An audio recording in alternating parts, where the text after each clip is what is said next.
John Lusk here of Lusk Archery Adventures, serious testing, successful hunting. I'm excited to be here at Archery Field and Sports in Des Moines, Iowa for my 2020 bow battle.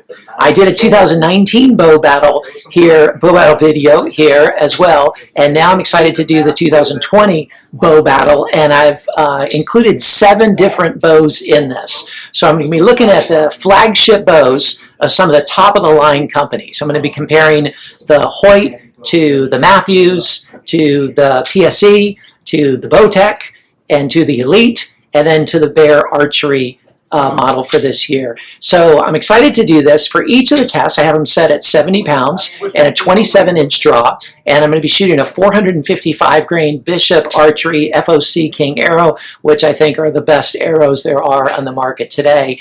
And we're going to see how these bows compare. And again, every time you shoot a bow, you know, it's so much of a personal thing. I can only tell you my personal impressions. But for those of you that maybe can't go out and shoot them yourself, maybe it'll be helpful. In selecting a bow, you want as many data points as possible. And I can't give you the final verdict on what is actually the best bow. I can only tell you my verdict on what is the best bow in various different areas. And so that's what I'm going to be doing. And I'm going to give you a little bit of specs on each of the bows that I test. And then I'm going to be shooting them and tell you and show you my initial feel in drawing the bow. What's the draw cycle like? What's the back wall like? How does it hold on target? And what's the release like? And what's the hand shock like? I'm going to tell you all those things upon shooting them for the very first time on camera. And then I'm going to be shooting them through a chronograph so you can see what the real world speeds are.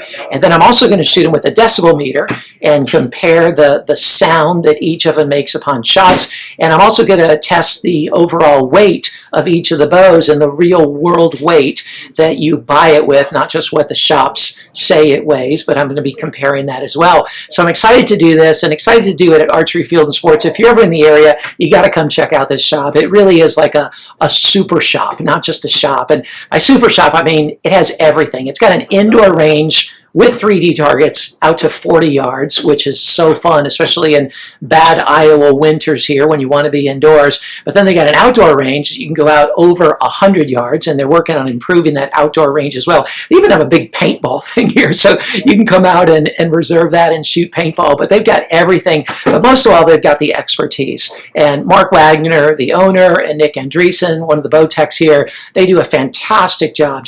They can answer any question you've got. They'll set up all your bows. They do a fantastic job at really good prices as well. So come and check out the Archery Field and Sports Bow Shop, best bow shop in central Iowa. But now we're ready to go. Let's let the bow battle begin.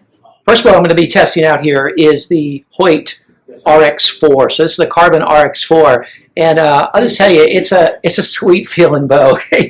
You just pick it up, and man, all the Hoyts have been that way. I've long loved Hoyts, and the Carbons, man, they just feel really good. This one feels especially good. It's got an IBO speed of 342 feet per second.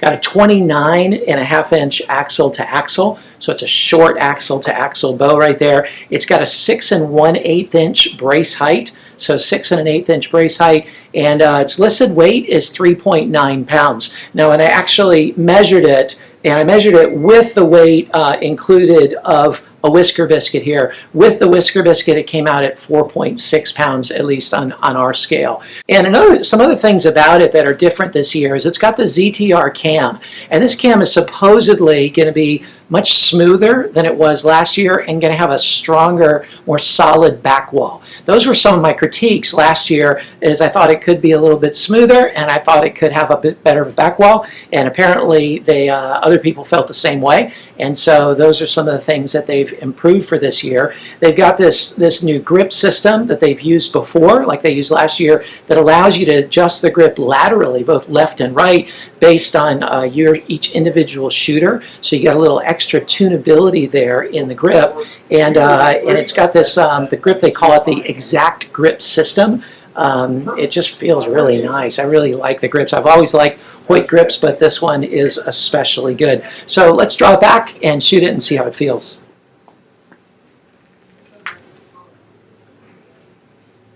Yeah, that feels really nice right there. It's got a nice smooth draw.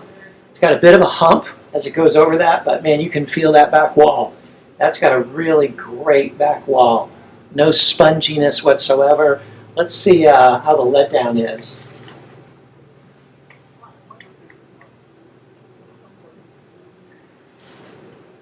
It pulls just a little bit, okay? You don't have much room there in the letdown, but that's not bad. It just forces you to keep it fully, keep the pressure on it. Yeah, nice smooth draw, a little bit of a hump right at the end there. Okay, let's see how it shoots.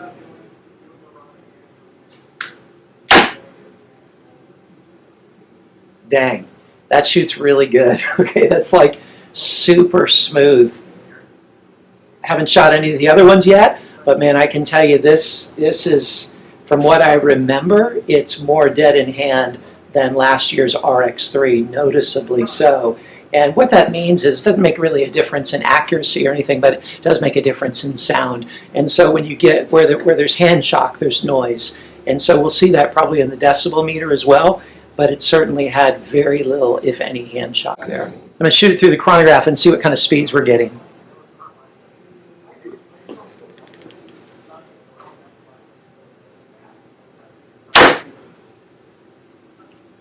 .257. Now let's check it on a decibel meter.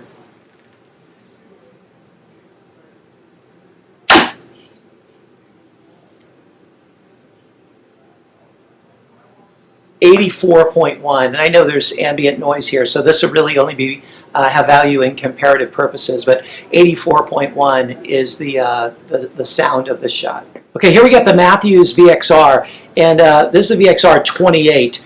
It sports a 28-inch axle-to-axle. Okay, for someone like my height, that's really nice. But this thing is super maneuverable. I mean, you think that the Hoyt comes in pretty short at 29.5, but this is 28, a full 1.5 inches shorter axle-to-axle. Its speed is 344 IBO, which is pretty fast. 344. It's got a 6-inch brace height.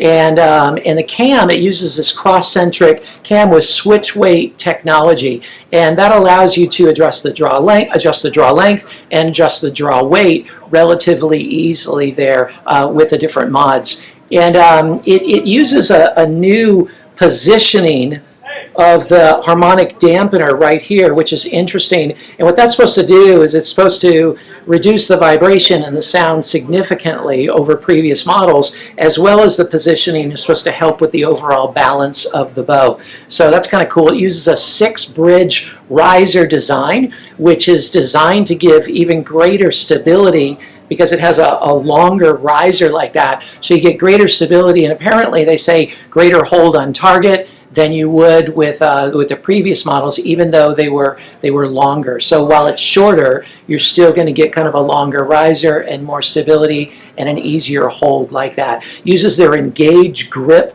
technology, which is really nice. I actually really like the grip.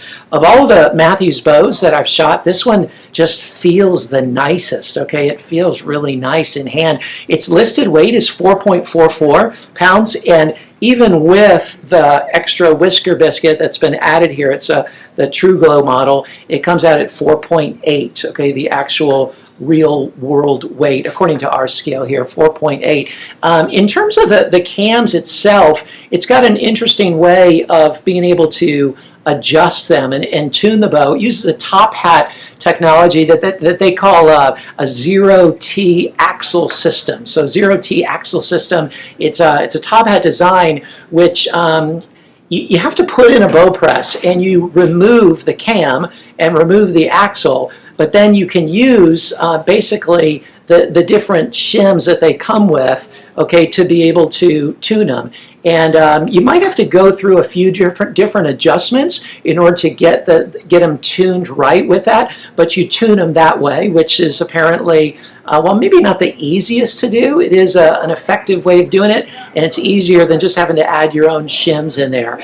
And the one challenge is if you can't get it to tune well with the shims provided, then you have to order more, and those are about $50 a piece to get a different set. But the ones that are there are supposedly going to be enough to handle most tuning situations there.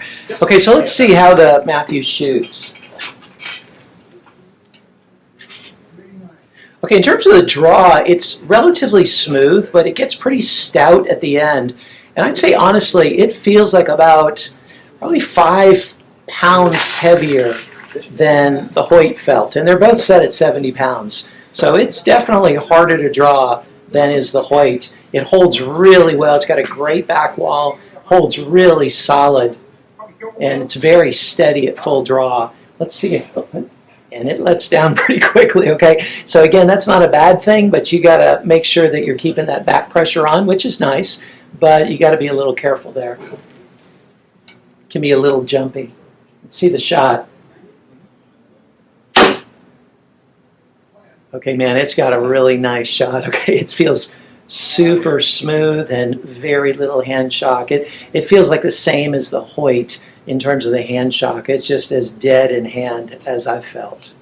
Okay, so let's shoot it through the chronograph and see what we come up with there.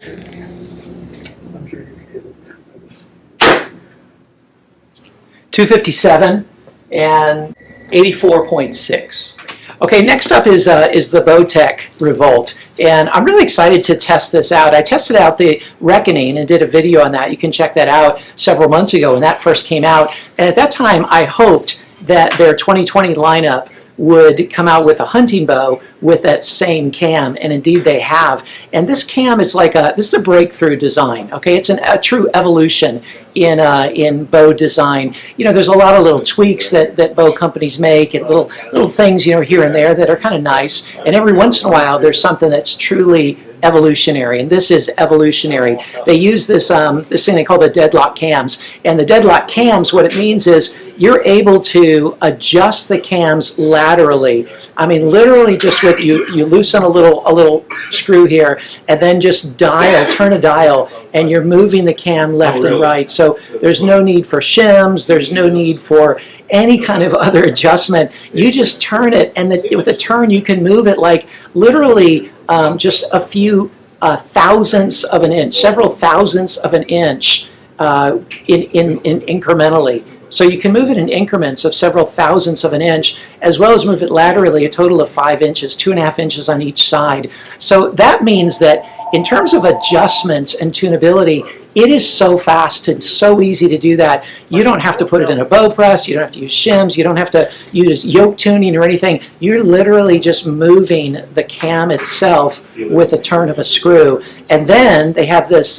deadlock lock design that you can just lock the pocket, deadlock pocket design, that you lock the whole pockets where you tune that bow, it's going to lock in there and it's not going to move. There's some other designs in the past where companies tried to use not this design but other designs moving the limb pocket itself, the angle of the limb pocket, but then they over time they kind of lost that, they loosened up. But this apparently has a lock that you're not going to do that. So it's by far the easiest and most adjustable tuning bow that's ever been made. And then you can lock it at that, so it's not going to move. That's significant, okay? That's kind of breakthrough. And talking to the guys who've tuned bows with it, they say, oh man, it's just as easy can be. So I'm glad to see that they came out with this in a hunting bow, a hunting platform. In terms of the cam itself, it's different than the cam of the SR6, which I really like. The only thing I dislike about the SR6 last year was, man, those angles and the axle came out really far. And, you know, you could get it caught on brush and so forth. It wasn't that big of a problem, but it just looks cumbersome, okay, that angle. This is not that way. So it uses a totally different cam, and with that, they've chosen to go with smoothness over speed. Now, it still generates an IBO of 335, and 335 is significant, but it's not like 352 as was the SR6. So 335, however, the brace height on this is 7¼ inches. So everything else coming out this year is like in the 6, 6 1/8, 6 1/2. I think the Elite is 6 9/16. Okay, just over 6 1/2. This is 7¼ inch brace height, which means it's by far the most forgiving in that in that area. They could have taken a 1 inch out, still had to be a 6.5 inch brace height, and would have increased the speed by 10 feet per second. It would have been on par with all the others, but they chose to go with a greater brace height to be able to make it super accurate and super forgiving and really be able to group well. So the arrow is basically being pushed 1 inch less, if you will. So it leaves the bow 1 inch faster. So that's significant in terms of the accuracy. So those are some things that are interesting. You also notice that the grip is, the feel of the grip is the same as the SR6. It uses the same clutch grip system, which there's 2 different grips that you can put in there with a 1/4 inch difference in the height based on the angle, whether you use a low angle or a low wrist grip or a high wrist grip. But then the grip itself uses this full cutout to cut out on weight. And actually I like that more. I didn't like the little half cutouts that they had in the SR6. I got mine filled, but this one actually feels really good. So I like the feel of that grip. And the finishes, it comes in 13 different color finishes, which is the most of any of the flagship bows. I think the Hoyt is next with 11 different finishes, but this comes in 13 different finishes, a lot that you can choose from in any combination of riser and limb finish. So let's go ahead and shoot this, and I'm interested to see how it does. Okay, that's a really good smooth draw. It's got a little bit of a hump right at the end, and this is on the performance setting. Now, if you really value comfort, then you just easily switch the module around and you have it on the comfort setting. You're going to sacrifice about maybe 8 feet per second or so, 7, 8 feet per second, depending on your draw length, but it's going to be a lot easier to draw. But if you're looking for that extra speed, you keep it on the performance, and it's still really a nice, good draw. It holds really well at full draw. It's like rock solid back wall. In terms of the letdown, you really have to kind of push it forward to get it to let down, which I personally really like. It's not going to jump away on you. Yeah, that's a nice smooth draw. In terms of the shot, black. Okay, that's very dead in hand. Okay, I'd say that's the same as the Hoyt and the same as the Mathews. Those are all really standouts, especially with nothing on the bow except this added whisker biscuit. In terms of the weight, it's listed as 4.4 pounds. This one is, but it actually came out to 5 pounds. Now again, that's with this whisker biscuit, but it came out to 5 pounds was the actual weight, so a little heavier than some of the other ones there. And again, this is the AVO of this is 335 feet per second, and the axle is 30, and again 7.25 inch brace height. Okay, let's shoot the Bowtech through the chronograph and with the decibel meter.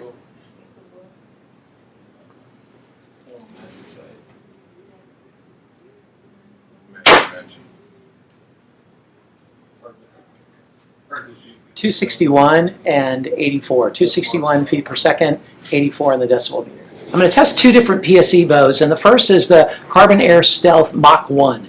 And this bow, I love last year's, the Carbon Air Stealth. This is the Mach 1, and I like it a lot more even. The only thing I didn't like about last year's bow was that really boxy grip. Okay, some people liked it, I didn't like it. It just felt weird, felt like you're carrying a 2x4. They've obviously addressed that because this grip is fantastic.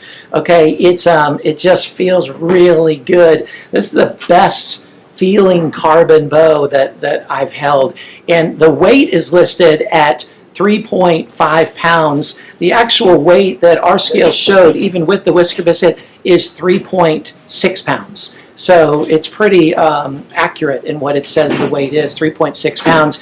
And in terms of some of the specs, you get a 332 feet per second IBO. So, you know, relatively in that same range of speed, 332. That's with a 6 1/8 inch brace height. 6 1/8 inch brace height. They use the same cam, the Evolve cam, as last year, which is a great smooth cam. I guess they felt like there was no need to really change that. And it comes in 5 different finishes. So let's draw back and see how it goes.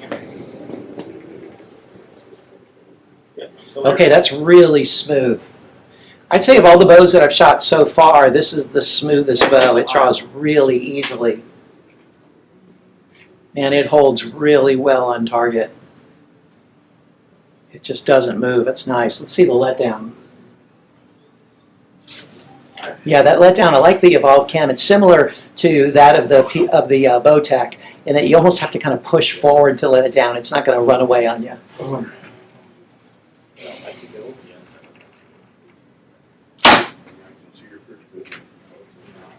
Okay, so in terms of the hand shock, it was it felt really good.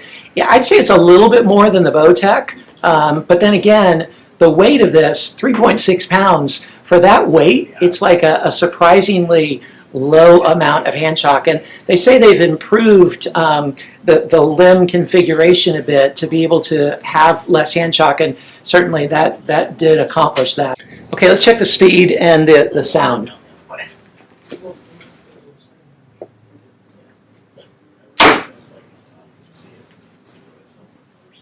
267. So actually, that's by far the fastest so far. It's interesting that while it has the lowest IBO of all the bows, at this draw length of 27 inches, it comes out the fastest. So that's really interesting. In terms of the sound, it was 85.2. The next one I'm going to test is also a PSE, and this is the PSE Evolve NXT 31. So they come out with like a 31, a 33, 35. You can get different total axle-to-axle lengths there based on your desire, which is nice. And you can do that in several of the bows that we've looked at so far today. But this one is the 31, which means it's axle to axle. Actually, it's 30.5, so 30.5 axle to axle. And you got a 6.5 inch brace height. The weight comes out actually at 4.8 pounds, so it's listed as 4.3, comes out at 4.8. Again, that's adding a whisker biscuit to it right there. It comes out with this, it has this new comfort grip system. All right, I'll be honest, it's not my favorite. It's pretty beefy. So if you like a beefy grip, you're going to like this one. Okay, you do. The good thing is you feel like you're holding on to something, which is nice. But and I imagine it's pretty repeatable. It's just not my favorite in my hands. Maybe that's just my hand size or whatever. But it's a good grip, but just not my favorite grip right there. The feel overall is really nice. I like the 30.5 axle to axle, and it's balanced well. Let's see how it does. Oh, and then another thing they say about it is they've changed this the angle of the limbs to be able to reduce the shock compared to last year. That was one of my critiques of the PSE last year, is it just had a little bit of hand shock, and apparently they've addressed that. So let's see how it feels.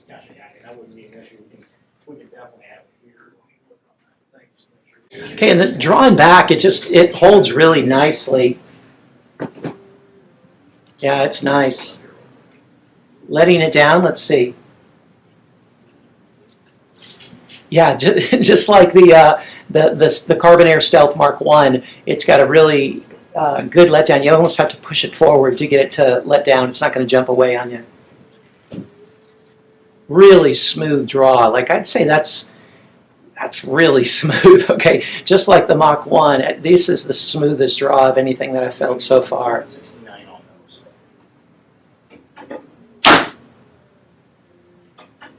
Okay, and the shock, the hand shock is really negligible.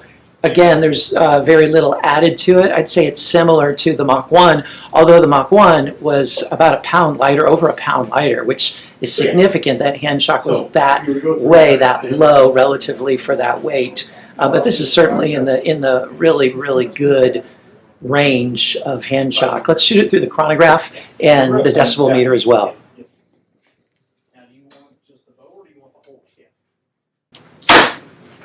Okay, the speed 263. So again, it's interesting that the IBO is, actually this one's even lower than the Mach 1. The IBO is 329, the lowest of any that we've looked at so far, and yet it comes out the second fastest just behind the Mach 1 at 263 feet per second. So, what color do we want to make the bow? And it was the sound 88.5 on the decibel meter. Okay, I've been wanting to shoot the new Elite. This is the Elite Cure. Okay, it's the Cure for the common bow. Okay, they spell it with a K. This is the Elite Cure. It's a really different look for an Elite bow, as you can see. A totally different riser design, and that way as well as this way. Okay, it's really interesting, and just the way it's designed. It's very different. It's heavier than the other Elites. Elites have never been really lightweight. This is listed as 4.6 pounds, and the actual that it came out with, and that's with this whisker biscuit, mind you, came out at 5.1 pounds. So far it's the heaviest of all the bows that I've tested here. It feels heavy, all right? It feels heavy, it feels big. The grip is really nice. I like the grip. It's got those little side plates in there, and it's overall a really good grip. And I imagine it would hold on target well. We'll test that out in just a second. But it feels big. Okay, the ATA is 31 inches, so it's a little longer than most of the bows that we've tested here. Some of the other technology things that are different about this that are really intriguing is it uses the all-new Elite ASIM tri-track cams. So the ASIM tri-track cams, and what that has is it has both a limb stop as well as a string stop, and you can use either one like that. That's new. And then in terms of the adjustability, they really like and they tout how this is supposedly really easy to tune without bow press. And the way they do it, it's different than the Bowtech and different than the Mathews. And again, this doesn't require a bow press, just like the Bowtech didn't require a bow press. But this adjusts the angle of the limbs. Okay, it adjusts the angle of the limb pockets. And so that's how they tune it, adjusting the angle of the limb pockets themselves rather than just moving the cams back and forth. So that's interesting. PSE used that technology a while back, and it wasn't able to lock in and hold very well. It would loosen up. I imagine Elite has fixed this problem, but we'll see in time.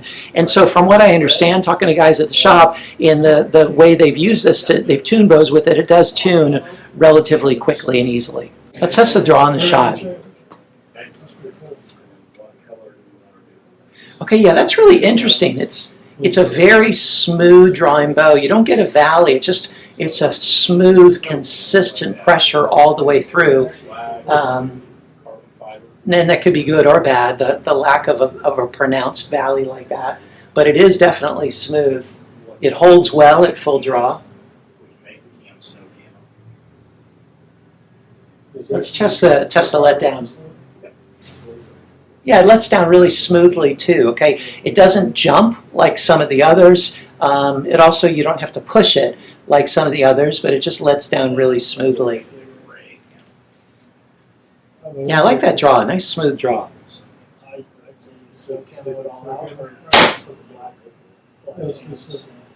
Okay, that's got the most hand shock of any of them that I've shot. Now again, we're talking it's still in the very good category, and this is bare bow. You add some weight, I'm sure that's going to go away.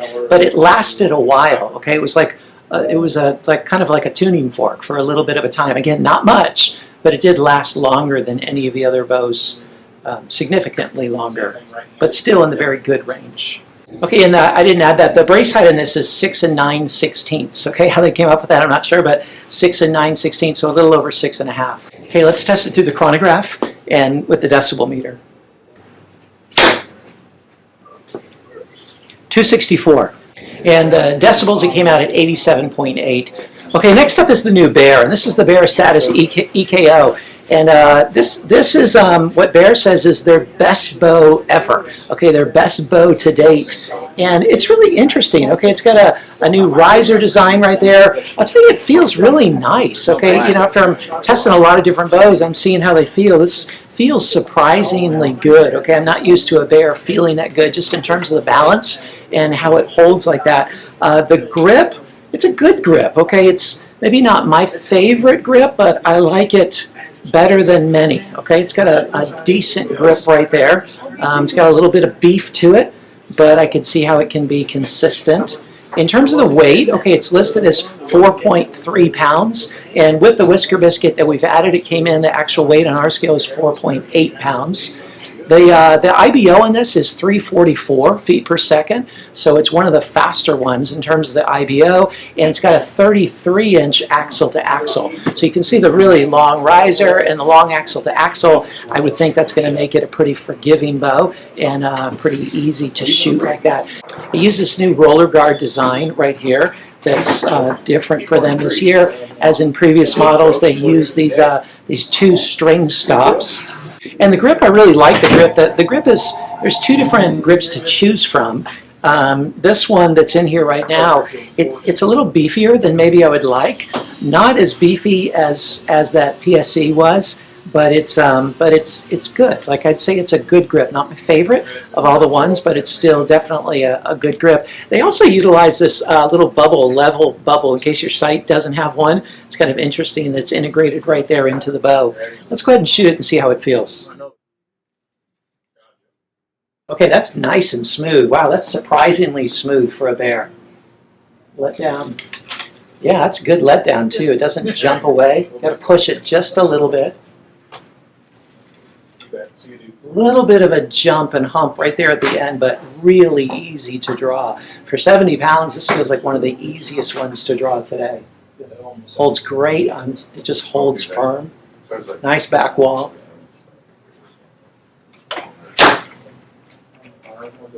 And quite a bit of hand shock. Okay, it's better than the previous bears for sure, but of all the bows tested, that's the most hand shock. Let's shoot it through the chronograph and the decibel meter and see how it does there.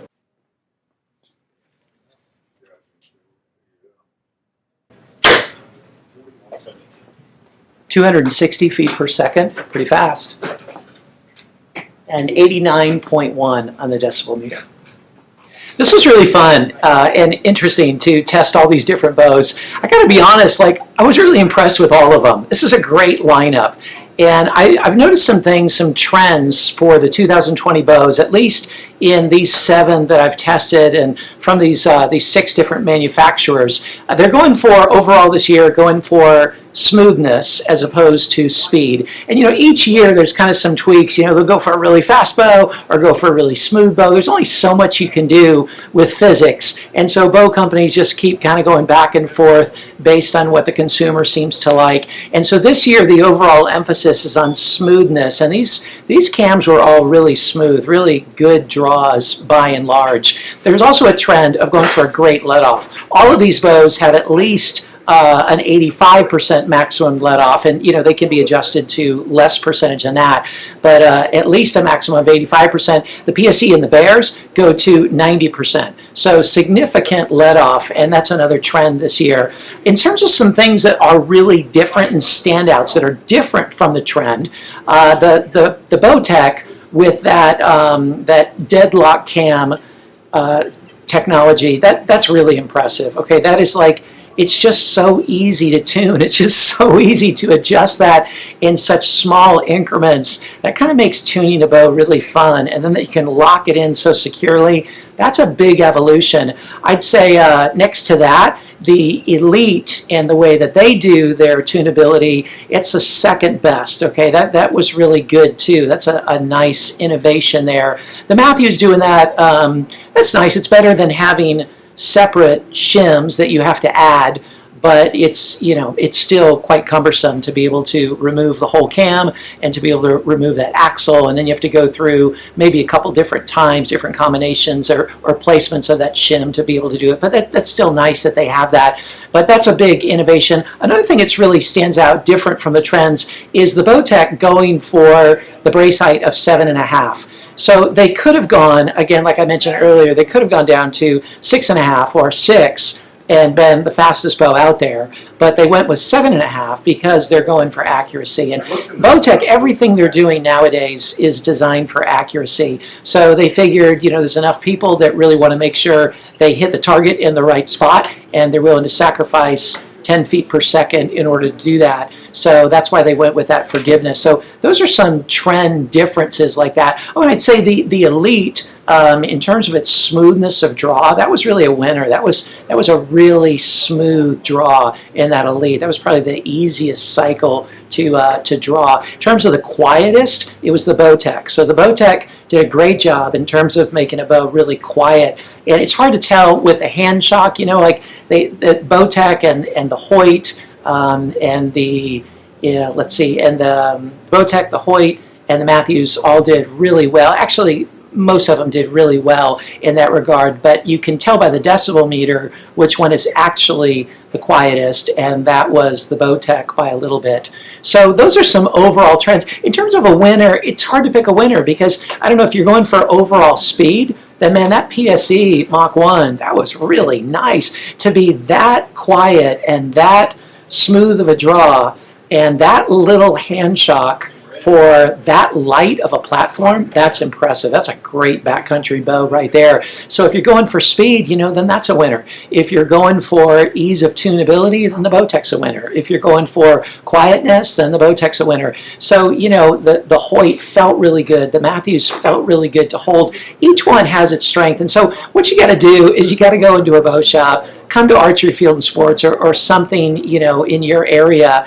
and shoot the bows for you. Everybody's anatomy is different. Everybody's height and draw length and everything is different, and what you like and don't like in a bow is different. So I always get, as a response to videos like this, like, oh, you're crazy, you're totally wrong, everything is exactly wrong. Well, I can't be wrong because this is my impressions, okay? In terms of the decibel meter, in terms of the speed, okay, those things are factual. In terms of the other things, they're impressions, and they're my impressions. But what I'm going to do is I'm going to post some of these specifications and the actual weights and the actual speeds and the actual decibels and stuff like that, so you can see how they rank out and how they compare to one another. Then you go to a bow shop and you test them out and you see what's best for you.